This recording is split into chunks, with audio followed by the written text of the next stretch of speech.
বিএনপির সবচেয়ে দুর্ভাগ্যের বিষয় হচ্ছে যে বিএনপির ঘাড়ের উপর দিয়ে সবাই চেয়ার নিচ্ছে, সুন্দর করে শীততাপ নিয়ন্ত্রিত কক্ষ থেকে গুলগুল্লা টুলটুল্লা রুষ্টুসা হয়ে যখন এসে একটা চেয়ারে বসে, তখন আমাকে বাধ্য হয়ে দেখতে হচ্ছে। এখানে অনেককে আমি 15 বছর কোনো মিছিল মিটিংয়ে অংশগ্রহণ করতে দেখিনি। চেয়ারটা পাওয়ার পরে বলে যে আমি যোগ্যতায় চেয়ারে আসছি, আমি কি বিএনপি করি নাকি? দলীয় আনুগত্যটা যদি হয় সেটা আমরা যৌক্তিকভাবে ধরে নিতে পারি, দলীয় আনুগত্যটা গ্রহণযোগ্য টু সাম এক্সটেন্ট। কিন্তু যে ব্যক্তির প্রতি যে আনুগত্যর কথাটা বলল মাসুদ কামাল, সেইটা আপনি কিভাবে দেখছেন? এখানে ভাই আমি অনেক কথা দল করার কারণে বলতে পারছি না।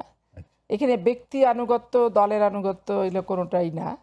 যারা যে কয়েকটা নাম আপনি বললেন, এখানে অনেককে আমি 15 বছর কোনো মিছিল মিটিংয়ে অংশগ্রহণ করতে দেখিনি। আমি বলি না, এটা ওদের কামরুল ইসলাম এবং তারা সেইটা 15 বছর বাড়িতে থাকছে এবং তাদের বউয়েরা যখন ফোন দিচ্ছে আমরা যে কি ভাই আসে না কেন মিছিল মিটিং, আমরা মেয়ে মানুষ, হাত পা ভেঙে ফেলে দিল পুলিশ, তো বউরা বলছে আমরা তেলের খুঁড়িতে নিয়ে বুক মালিশ করতেছি।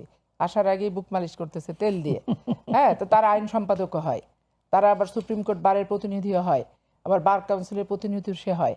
স্বাভাবিক কারণে একটা অথর্ব অযোগ্য, রাজনীতিতে পারদর্শী না, মাঠের রাজনীতি বোঝে না, কর্মীর চেহারা চেনে না, কর্মীর মন জানে না, ঘর্মাক্ত কর্মীর পাশে থেকে নিজে ঘামে না, তাদের ঘামের যে কি যন্ত্রণা এবং কি পরিমাণ তৃষার্ত হয় এটা উপলব্ধি করার সক্ষমতা যাদের থাকে না, তারা যখন একটা জায়গায় বসবে তখন তারা এই ভুলভালগুলো করবেই এবং এরকম পরিস্থিতির উদ্ভবটা কিন্তু হবেই।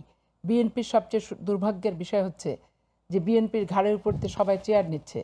আমি এই 30 বছরের ইতিহাসে যেটা দেখলাম, চেয়ারটা পাওয়ার পরে বলে যে আমি যোগ্যতায় চেয়ারে আসছি, আমি কি বিএনপি করি নাকি? অনেক বিচারকদের আমি এই কথা বলতে শুনছি, অনেক এই পোস্ট পদবিওয়ালা লোকজনের আমি এই কথা বলতে শুনছি। এখন একটা ব্যাপার, সুপ্রিম কোর্টে আপনার আনুগত্য টানুগত্য যা আনুগত্যের প্রসঙ্গটা আসতেছে 15 বছর স্বৈরাচার বিরোধী আন্দোলনের ভূমিকার কারণে।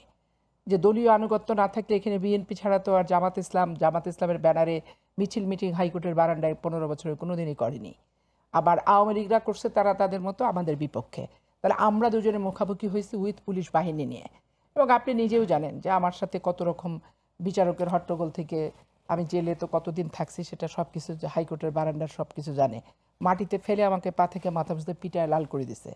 ঠিক আছে, এখন আমার এই অভিজ্ঞতাটা স্বাভাবিক, কারণ আমার যারা সহকর্মী তাদের প্রতি আমার তো ফিলিংসটা থাকবেই, কিন্তু ওই সুন্দর করে শীততাপ নিয়ন্ত্রিত কক্ষ থেকে গুলগুল্লা টুলটুল্লা রুষ্টুসা হয়ে যখন এসে একটা চেয়ারে বসে, তখন আমাকে বাধ্য হয়ে দেখতে হবে, বাট আমার করণীয় কিছু থাকে না। পাপি, আপনার কাছে আবার আমরা ফিরবো। সময় হলো ছোট্ট একটা বিরতি নেওয়ার, ততক্ষণ আমাদের সঙ্গে থাকুন।